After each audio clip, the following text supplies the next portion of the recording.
We have exclusive breaking news information on the Russia investigation. New details about what President Obama's national security advisor, Susan Rice, told congressional investigators. Let's bring in our senior congressional correspondent, Manu Raju.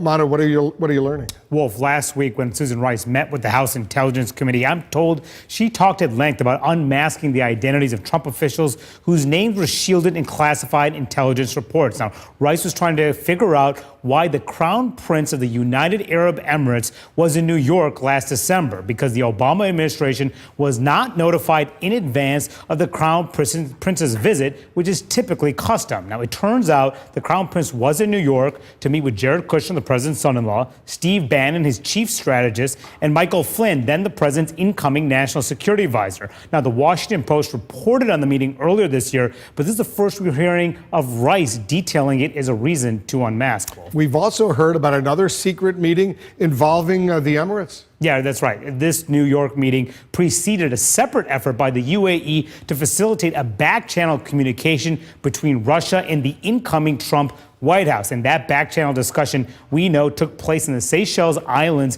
in the Indian Ocean shortly before the inauguration. Now, sources who know about the New York meeting insist that the Russia issue was not discussed at all at Trump Tower. But Wolf, that timing of that New York meeting followed by the Seychelles meeting, and the fact that the UAE did not notify the Obama administration about why it was coming to the United States, that has all raised questions in the eyes of investigators. On another sensitive issue, we know that President Trump, over the summer, he called out the President Obama's former national security advisor, Susan Rice, for unmasking. What do they say now? Well, I actually put this question directly to Sarah Sanders, the White House spokeswoman, and she would not explicitly say if the president still believes that Rice committed a crime, instead saying that the issue of leaking and classified intelligence and unmasking needs to be investigated. But a number of Republicans, Wolf, who sat in on the Rice testimony said they don't believe she did anything illegal, and they believe that she acted properly. And Wolf, Rice herself declined to comment for the story, and the UAE did as well.